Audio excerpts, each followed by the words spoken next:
Hi, this is Dr. Bragg with a tip for a pain-free Friday. Today I want to give you a tip so that you don't have back pain during Thanksgiving. First, I want to take the time to wish all of you and your families a happy and safe Thanksgiving. I don't care what pain you suffer from.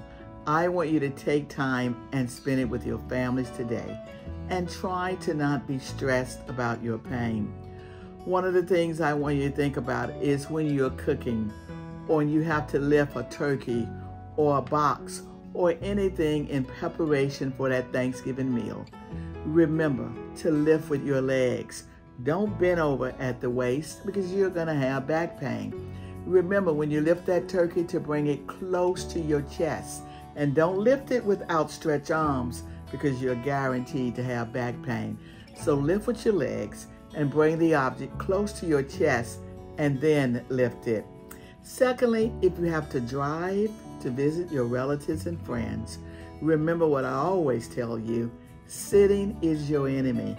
So make sure that after you've been driving an hour and a half, get out and stretch, go to a rest stop and walk around and stretch, and then get back in the car because you don't want to get to your destination and have horrible back pain.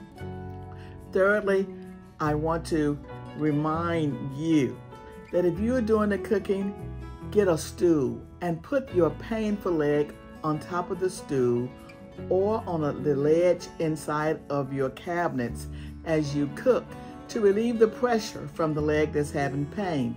So let's say you're having back pain, sciatica, and it's radiating down your left leg, then put that left leg on the stool, and that's going to help you to be able to stir your objects and stir your food without pain.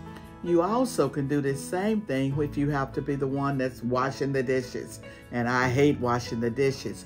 Open up the cabinets and put that painful leg on the ledge of your cabinet or on a stool as you wash the dishes. I hope these 3 tips are beneficial to you and will help you and your family to have a safe and happy and pain-free Thanksgiving. Now please subscribe below and share this with a friend.